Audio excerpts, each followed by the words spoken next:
যে ওই বন্ধ এই যে হুজুর, এই হুজুরে বাসা ভাড়া নিছে, বাসা ভাড়া নিয়ে তোমাকে রাখতেছে। এটার কারণটা কি?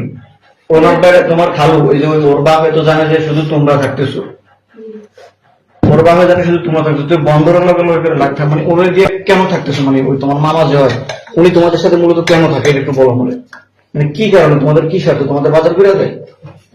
হ্যাঁ, ও স্বার্থে, অতুচ্ছ স্বার্থে বাজার টাজার করে দেয়, ওই জন্য অতুচ্ছ স্বার্থে। ও বেড়ায় যে ওই ফুলারে মারে, ওই ফুলারে তো বেড়ায় করে না কেন?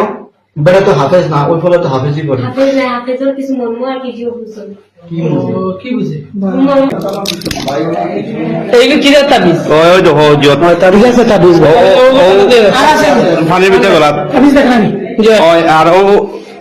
দেখা যায় আর দেখা যাচ্ছে মানে এখানে মানে আগ করতে পারি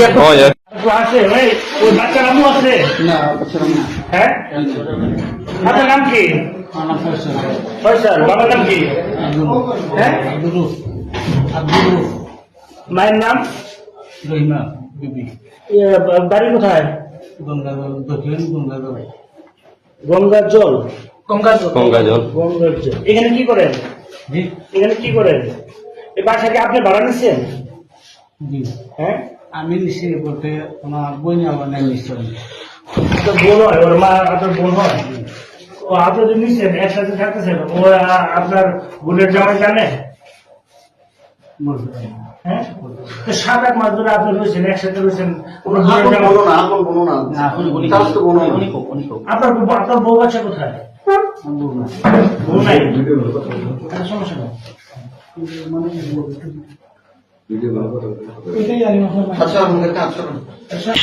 এই সকল মানুষকে কিভাবে তার জিম্মায় মানে একটা বাসায় রাখে এটা আমি বুঝতে পারি না। এটা আপনি কি মনে করেন, কিভাবে এদেরকে মানে তার কথা আমি শুনতে যতটুকু জানি যে তার কথা এরা উঠে আর বসে, এটা কিভাবে সম্ভব?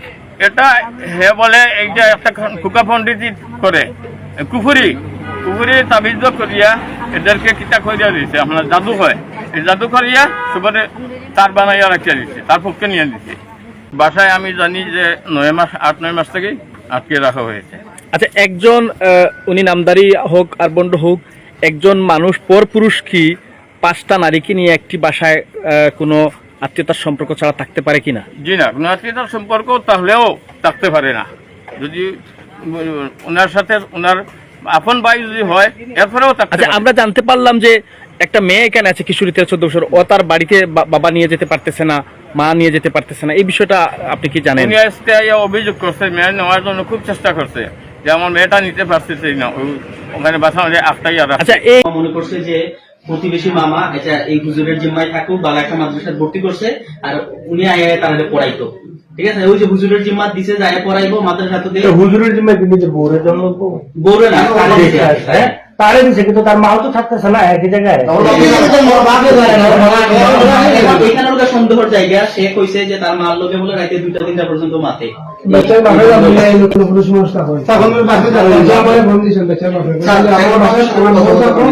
আমার দুইটা আলিয়া দিয়ে আমার সাথে থাকতো এই বেটাকে আমি চিনি না। এই যে বাচ্চারা এত নির্যাতন করা হলো, তার পরিবারের যে আরো যারা ছিল এই বাসায়, তারা কি কোনো প্রতিবাদ করতো? জি না, কোনো প্রতিবাদ করে নাই। তার মা, তার খালা, তার মামা কোনো প্রতিবাদ করে নাই। ওরা আর ওই মোল্লার সহযোগিতা করে জড়িত আছে। তার মা জড়িত আছে, তার 2জন খালা জড়িত আছে, আর 1জন মামা জড়িত আছে। এই সবার বিচার চাই। আচ্ছা, এই সকল মানুষকে কিভাবে তার জিম্মায় মানে একটা বাসায় রাখে এটা আমি বুঝতে পারি না। এটা আপনি কি মনে করেন, কিভাবে এদেরকে মানে তার কথা আমি শুনতে যতটুকু জানি যে তার কথা এরা উঠে আর বসে, এটা কিভাবে সম্ভব? এটা হে বলে এই যে একটা খুকা পন্ডিতি করে কুফুরি তাবিজ করিয়া এদেরকে কিতা করিয়া দিচ্ছে, আপনার জাদু হয়, এই জাদু করিয়া সবারে তার বানাইয়া রাখিয়া দিচ্ছে, তার পক্ষে নিয়ে দিচ্ছে। আর এই বাচ্চারা দেখতে পারে না। আর এই গ্লাসের মধ্যে পানি রাখিয়া দেখছে, এই বাচ্চা ভবিষ্যতে মা বাপের কোনো কাজে আসবে না, মা বাপের ক্ষতি করবে, কুসন্তান। এটার তো ইসলাম আসলে কোনো ব্যক্তি না। আচ্ছা,